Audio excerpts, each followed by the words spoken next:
Hi, this is part 2 to our conversation with 17-time Grand Slam champion and 2-time gold medalist Gigi Fernandez. She is going to discuss how and when adult recreational players should poach, and I think it's really interesting. If you haven't had a chance to listen to part 1, I hope you'll go back and listen.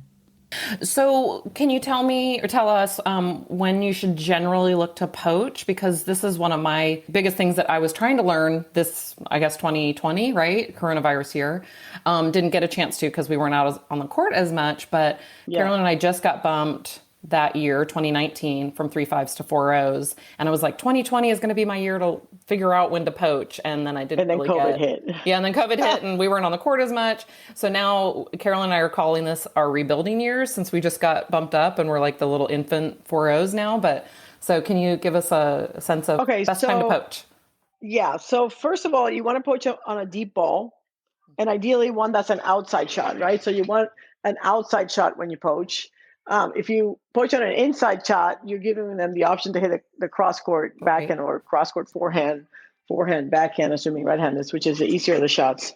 And, this is like sometimes I have to be careful how I say this because the reality of life is that as we age, we're slower, right? And it gets to the point where poaching is a physics problem that has no solution. Right, because we have two moving objects and an interception point. You're moving, the ball's moving, and you have to intercept it. So what's your velocity? What's the velocity of the ball?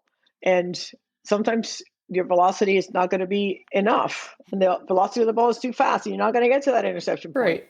That's the reality of poaching. So what I implement for adults is what I call planned switches. And when you have a planned switch, you and your partner have an agreement on which ball you're going to go. So you say you're returning, and you say the returner's partner will put a number in the back of their in the back so the opponents don't see it, and say it's a 2. That means when the opponent hits the second ball, then you guys are going to switch. And when you switch, you can leave early. You can leave super early because you don't want to get past cross court because your partner's going right. So if you're in this cross court rally and you say on the second one I'm going, you go, they come here. If they hit the ball cross court, you have to get it. So, and then knowing that your partner's going to go get the one down the line because they knew that you were poaching. So what I like about it is that it confuses the opponent, because they see the movement and then they try to change the direction of the ball kind of mid swing, and it causes a lot of errors. But also it helps you be a little more successful poaching because you can leave a little bit sooner and not get burned down the line. Yeah. So am I leaving right before they hit it? Am I leaving as they have like a plan? Okay. So for pros and for people who hit the ball hard and who are super agile, the timing of the poach is as the player starts this motion, right? So you've taken the racket back. As you start going, that's when you leave. Because once a player is on their path, it's hard to change your mind and hit it down the line if you're going to go hit cross court. So it's once the racket is back? Is that when they start their forward motion? So if you're fast, you can leave right when they start the forward motion. And then if you can get there, great. That's amazing. Now, if they hit the ball too hard or you're too slow, then you have to have the agreement with your partner and say, okay, the second one I'm going, the third one I'm going. And then you would just leave almost before they start taking the racket back. Really? Right? Okay. That's interesting. Yeah. That's Carolyn. It all depends on the pace of the ball. She likes it. On the serve, if you're doing it on the serve, if it's a good hard serve, you guys 4-0, so serves are probably still not super hard. Yeah. So maybe after the ball has come off the bounce and when the player's starting to set up, then you would take it. So you have to time it so that you have to be assured that if the ball went cross court, you're able to get it. Yeah. But that cross court ball is not going to get by you because your partner's going to cover it down the line. Yeah. You can also do these planned switches if you have a preferred ground stroke. Say your backhand's better than your forehand or your forehand's better than your backhand by a lot. And you don't want to hit backhand, you're stuck in a backhand cross-court rally, and then this person's just beating you because they're better. Then you just do that planned switch, and then you go hit forehands. You can do it on the serve or on the return. So the more creative you can get with your positioning and your tactics and your movement, the more successful you're going to be starting at the 4-0 level now, because you guys are. Have to play special now to beat the 4-0s because you're new 4-0s. Mm-hmm. So you have to kind of try to confuse them and do different things. Yeah. And use the element of surprise. I always talk to our pro at our club, and I think it must drive people that have played tennis for their whole lives or gotten to a great, high level. How does it not make you crazy watching people like us hit tennis balls? Because we don't have, we haven't been playing since we were kids, and we don't have these great. I think I was born. I'm very passionate about tennis, and I think I was meant to be some kind of teacher. So when I retired from tennis, I didn't really think I was going to teach, but I started coaching a Puerto Rican junior, and I enjoyed it. And then I coached some pros. I coached Lisa Raymond and Sam Stosur. They won a Grand Slam. So I was coach of a Grand Slam team. That was fun. But in the end, then I became director of tennis at a facility in Connecticut. And then I got exposed to all kinds of levels of tennis, from 3-year-olds to like 80-year-olds. And I just really found my niche teaching adults, because I felt, first of all, the kids talk back and you have to deal with the parents. Sorry, I'm a parent now, so I know what it's like to be on the other side. Right. But they talked back, and they didn't respect, and they didn't understand how cool it was to be getting taught by a Grand Slam champion. Whereas the adults really respected me, and really, they really absorbed my instruction. And then also what it was is that I discovered the social side of tennis. Like, for you guys, tennis is social. For me, it never was until 10 years ago, when I started coaching adults. And it's like, oh my God, I can have friends and I can give them lessons, and then we can go play. We can go to a tournament and I can coach him, and then we can have lunch and have a drink. So I discovered this whole social side of tennis.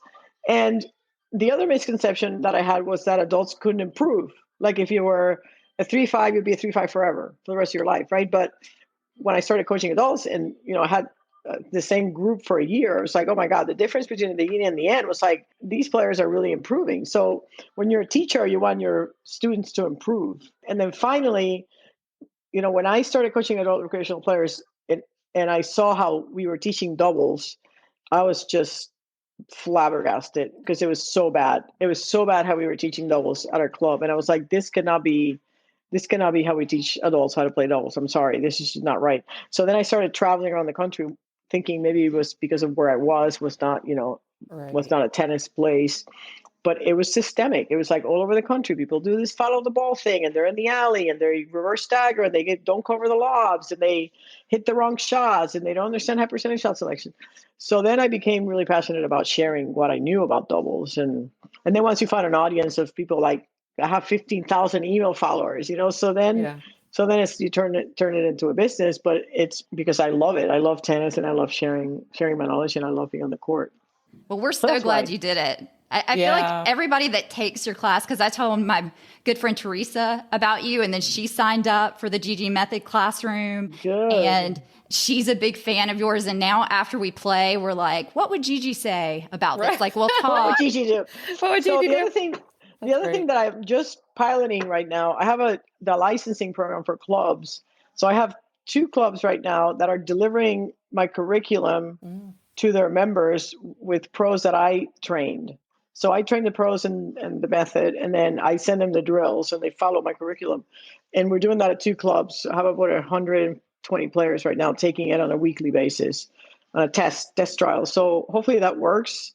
So far, it's going really good. So hopefully, I hope it's not a club that we play against in our area. I know, right? That's one in Seattle, one in New Canaan. Okay, good. But if you have a pro who loves to teach doubles and is interested, just kind of send them my way, because I think it's something that from the pro side, they love it, because they don't have to think about what to work on. And sometimes it's challenging as a pro to always come up with creative lesson plans and always work on something different. And then the G Method, it's a year-long curriculum. It's 42 weeks of different drills that build on all the steps of the G Method. As adult recreational players, we're always, before we start, we're all laughing and saying, this isn't Wimbledon, let's not take it too seriously. But what is it like to win a Grand Slam? Oh, well, so long ago. My last Grand Slam was in 97, so it's almost 25 years. It's like this rush of adrenaline that you might have experienced, like childbirth. It's very similar to that. Like, oh my God, I actually felt like I won a Grand Slam yesterday. I watched CNN for 14 hours. I'm so ecstatic that we have a female vice president. I mean, I don't care what party you are. Yes, exactly. We have a female vice president, and my daughter can look up, I talked to her about it. She says, this is amazing, Maddie. You don't have no idea. And she doesn't get it, right? She doesn't get it because she didn't live her whole life being Right. discriminated just because she's a woman. And, but anyway, back to your question. It's just like this euphoria, right? That you accomplish something that you worked so hard. Sometimes it's euphoria. Sometimes it's relief.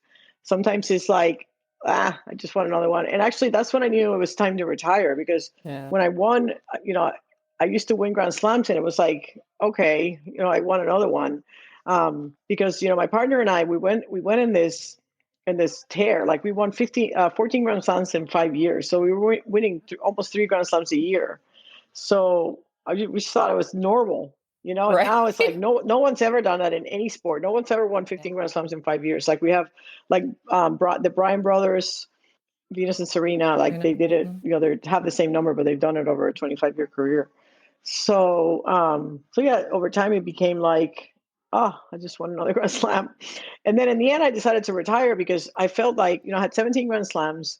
And my predominant thought was, well, if I have 18, how's my life going to change? Right. And it was like, it's not going to change. It doesn't matter. I mean, the only thing that I would have kept playing for was to tie or catch or beat Martina and Pam Navratilova and Shriver for the most Grand Slams in history. And they had 20, and Natasha and I had 14. So if we had kept playing, we may have caught them. But, I was 33, and kind of back in my era, 33 was old.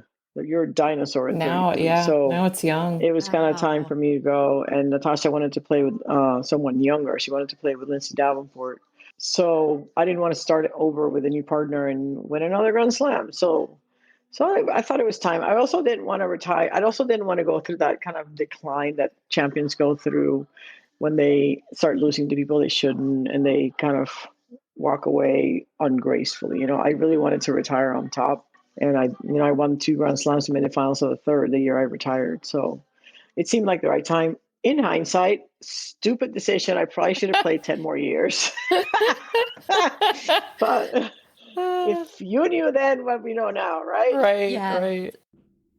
Thanks again to Gigi for talking with us. I can't wait to try out the planned switches that she discussed in this episode. We have one more episode with Gigi next week, and she's going to tell us about a skill that she learned how to do. And after she learned it, she won multiple Grand Slams and the gold medal within 6 months. And it's something that all of us can do without leaving the couch. So we hope you'll listen. Please check out our Facebook page, which is Second Serve Podcast. Thanks so much for listening, and hope to see you on the court soon.